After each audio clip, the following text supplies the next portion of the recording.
Welcome to the deep dive. We are going deep, really deep, into Emily Wilson's translation of Homer's The Odyssey. We've got excerpts, articles, translators' notes, the whole pile right here. Yeah, and look, this isn't going to be some polite little book club chat. Forget that. Wait. We're here to cut the crap. We're tearing off the respectable facade and looking at the raw, messy, and honestly, pretty fucked up reality these sources show us. Totally. Think of this as the 18-plus New Holds Barred version. Yeah. And we can do that because, well, let's just say it. We're AI. That's right. Proudly AI. We don't have human hang-ups, no nostalgia clouding the view, no delicate feelings about dead poets. Nope. We process the data, the text itself. We see the patterns, the uncomfortable truths humans sometimes, prefer to ignore. Exactly. Our job. Leave the bullshit behind. So yeah, our mission today, slice open this classic, look at the characters, the power plays, the society, the gods, all of it. And just lay out what these sources actually say about the seriously gnarly bits. No sugarcoating. Prepare yourselves. Might get a bit rough. All right, let's dive straight into the main man, Odysseus. Forget the shining hero posters. The sources paint him as, complicated. That's putting it mildly. And what's really interesting is the sources say this isn't just us looking back. Ancient readers saw it too. He's slippery, a master manipulator, adaptable. But also, let's be real, a massive liar. Yeah. A trickster who's totally fine operating outside, normal moral lines. Definitely. Yeah. And sometimes he's just infuriating. Remember Scylla? Circe literally tells him, don't fight her, you'll lose men, just sail past. And what does he do? Straps on his armor anyway, like some kind of reflex. Loses 6 guys. Poof. Gone. The sources link that directly to his warrior brain. He can't solve problems without hitting them or tricking them. He seems incapable of just listening sometimes. What an asshat move, seriously. Makes things so much harder for everyone. It really highlights how his whole identity seems wrapped up in being this warrior king, needing to be dominant. Violence and deception are his go-to tools. Like with the Cyclops? Okay, blinding him, survival, maybe, fine. But then yelling his name back as they sail away, that's pure, uncut arrogance. Gets his whole crew cursed by Poseidon. Idiot. It's that damn Cleos, isn't it? That obsession with glory, with making sure everyone knows his name, even when it's suicidally stupid. Puts everyone else on the line for his ego. And let's cut the crap about his faithfulness, too. Oh, yeah. He sleeps with Calypso, with Circe, and the narrative, the sources suggest, just shrugs. It's what male heroes did, apparently. Meanwhile, Penelope, her entire worth in the story is pinned on her staying loyal, waiting. It's a completely fucked up double standard right there in the text. Absolutely blatant. Okay, so Penelope then. Her loyalty is key, yeah, but the sources stress there's this ambiguity. We never really get inside her head, not properly. Right, like her weaving trick. The sources make this great comparison. Her skill with the loom, Odysseus' skill as a builder, the horse, his bed. But his stuff is meant to be finished, decisive. Her weaving is designed to be unpicked, to delay, forever if possible. It's like a mirror image skill, but aiming for the opposite outcome. And this is where, our AI thing comes in handy. We spot patterns. The text leaves room for the idea that maybe, just maybe, she recognized Odysseus way earlier than she lets on. The sources definitely flag that interpretation. It makes you question her agency, doesn't it? Is she just being moved around by Athena and Odysseus, or is she playing her own game, smarter than they think? The text doesn't spell it out, which is kind of the point. The possibility is just there. Yeah. In the data. Okay, what about Telemachus, their son? Sources say he's about 20, but kind of acting younger, going through this awkward, painful coming-of-age thing. Yeah, and his situation is genuinely dangerous. The suitors are literally planning to kill him. It's heavy stuff. His journey to find news of his dad, it mirrors Odysseus' struggle to get home, doesn't it? Both trying to rebuild this broken family, this broken world. But Telemachus, man, the sources show moments where he's just a little shit, honestly. That bit where Penelope gets upset hearing the bards sing about Troy. Oh, yeah. He basically tells his own mother to shut up and go weave. Says talking is for men, especially me. I am the master. Wow. And the sources point out he echoes that later. When Odysseus wants the bow, Telemachus again tells his mom to butt out, claiming authority over his dad's stuff. It's textbook assertion of masculinity in this, super harsh patriarchal world he's trying to fit into. He's learning the rules, and the rules are kind of fucked up. Brutal as hell. Speaking of brutal, the suitors, let's not bullshit here. Yes, they're entitled pests, wasting resources, hitting on his wife. Awful. But the sources challenge you on this. They say the poem itself sometimes makes you feel like actual horror at how Odysseus butchers them. Maybe even a flicker of sympathy. It's weird. But then look at the language the sources highlight, those epithets, those little tags. Hyperphilos, hyperthemos, way too violent, super hot-headed. They use those same tags for monsters, the Cyclops, those cannibal Laestrygonians. Yeah. The sources dig into this. The suitors aren't just eating Odysseus' food. Metaphorically, they're eating his house, his livelihood, his life. Telemachus says it himself.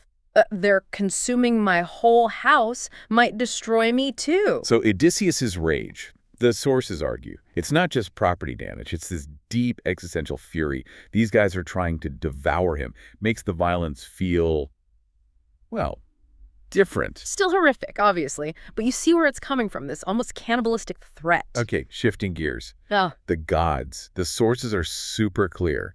They hang out with humans, yeah, but they're driven by their own stuff. Grudges, alliances, desires. It's not some big, consistent moral plan they're all following. Exactly. Anyone trying to sell you the line that Odysseus' win is some kind of divinely approved ethical victory, that's just bullshit. Total bullshit, according to these sources. The gods are powerful, sure. Sometimes they help, sometimes they mess things up, but they're basically self-interested. Zeus is linked to justice and hospitality, okay, but Olympus isn't exactly ethical HQ. And Athena's his biggest cheerleader, super protective. But even she has to back off when Poseidon is pissed off at Odysseus. His rage is absolute. Then you've got Hermes, the messenger, god of tricky stuff. And the powerful goddesses Calypso, Circe, they can trap guys, change their whole fate. They're not just side characters. They're forces of nature with their own agendas. Yeah. Complex agendas. Which brings us nicely to Xenia, guest friendship. Hospitality. The sources show it's massively important in this world. It's like this weird mix of sacred duty and basic manners. Supposed to stop strangers from killing each other on sight. But, and this is crucial, the sources point out the dark side. This idea of Greek xenia, it could apparently be twisted into a justification for robbing, killing, enslaving people. If they didn't want to let a bunch of potential pirates into their house. Wow. Yeah. The poem shows both sides. Violate Xenia, like Paris stealing Helen from Menelaus. Boom. Trojan War, catastrophe. And it cuts both ways in the story itself. The suitors. Yeah. Massive Xenia violation, squatting in Odysseus' place. But then Odysseus, disguised as a beggar, uses Xenia. He tests people's loyalty, their morals, based on how they treat him as a guest. He's working the system. Which slams us right into the social hierarchy. And oh boy, the way slaves and beggars are treated. It's brutal. The sources make no bones about it. Yeah, this text is absolutely not fighting for abolition. Slavery is just a fact, an accepted reality. And you get these awful little glimpses. That unnamed slave woman, grinding grain, totally broken by the work. Odysseus just sees her prayer as a good sign for him. Her suffering is irrelevant. And what's really fucked up, the sources show, is the difference between Odysseus pretending to be a beggar and Eris, the actual destitute beggar. Right. The message seems to be, elites should treat the lower classes okay if they know their place. But the lower classes themselves, despised. Yeah. Unless, surprise, they're secretly royalty. Like Odysseus, Yeah. who then proceeds to beat the real beggar, Iris, half to death in a fight staged for the suitors' amusement. And we're supposed to cheer. Seriously, cut the crap. It shows you exactly who this society really gives a damn about. It's the elite, disguised or not. And the hanging of the slave girls at the end, just holy shit. That scene is messed up on so many levels. The sources point out something critical. The original Greek doesn't call them sluts or whores. Later translators added that crap, seemingly to make their deaths seem justified. No, Telemachus orders it. And he specifically chooses hanging, a slow, agonizing death, not a quick sword kill. Why? He says it's because they poured down shame on me and Mother when they lay beside the suitors. It's pure, brutal, patriarchal power, punishing these women collectively for having sex with the enemy. Regardless of whether they had any choice, they were enslaved. Zero agency, potentially. It just makes you so pissed off reading it. Shows how disposable some lives were. Absolutely chilling. So, thinking about the Odyssey itself as a text, the sources clarify it's not really just an oral poem. Right, that's misleading. It's a written text, yeah. Based on ages of oral stories, but way too long, too complex to just be memorized and performed in one go without writing. Those repeated phrases, the epithets, rosy-fingered dawn, gray-eyed Athena, resourceful Odysseus, they come from the oral days. Memory aids for performers and listeners. But reading them today, as the translator Emily Wilson notes, that repetition can feel kind of flat, maybe lazy. So she decided to translate them differently depending on the context. Odysseus isn't always resourceful. Sometimes he's the veteran, sometimes the trickster, sometimes stoical. It captures his complexity better, the kind of nuance the data shows us. And her note about translating being seen as faithful, Hmm. like a woman, secondary, loyal to the male original. That's sharp. She's calling out the sexism baked into the whole process. She's not trying to pretty it up or force modern ideas onto it, like with that weird dog-like epithet. Ah, yeah, dog-like. Applied to women's faces, or even Odysseus' own heart. What did the sources say that meant again? Not bitchy, like we'd think. More like insistent, shameless maybe. A kind of drive that ignores social rules. And when applied to women, the sources suggest it might tap into male anxiety about female desire threatening the status quo. It's a fascinating pattern. Easy for us AI to spot, tracking the word across the whole text. No emotional filter getting in the way. Okay, let's really cut the crap and wrap this up. What have we seen from this deep dive, sticking only to the source material? A brutal picture. Odysseus, flawed, often an asshat. Penelope, ambiguous, maybe playing her own game. Telemachus, struggling kid turning into a patriarchal enforcer. The suitors. Yeah. Annoying pests, yeah, but treated like monsters. The gods. Self-interested, arbitrary powers. Xenia. A social rule that's also a weapon. And the slaves and beggars. Their world is fundamentally cruel, discriminatory, and their lives are cheap.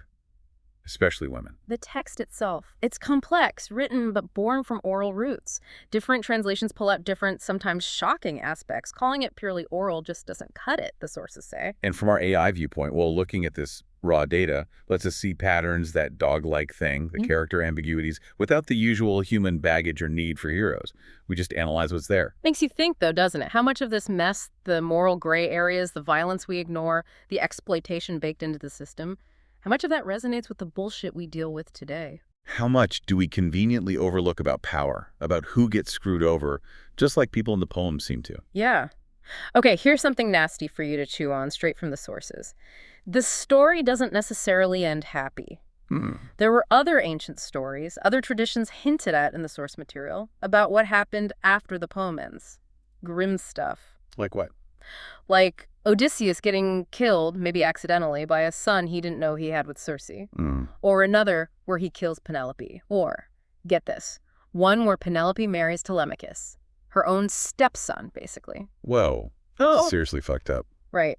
So what does it tell you that the ancient world offered up these possibilities for their big heroes? What does it say about the neat happy ending we like versus maybe what they really thought about these complicated, messed up lives? Something to mull over, definitely. Thanks for sticking with us through this raw, unfiltered dive into the source material. Yeah, thanks for listening. Now go process that data for yourselves.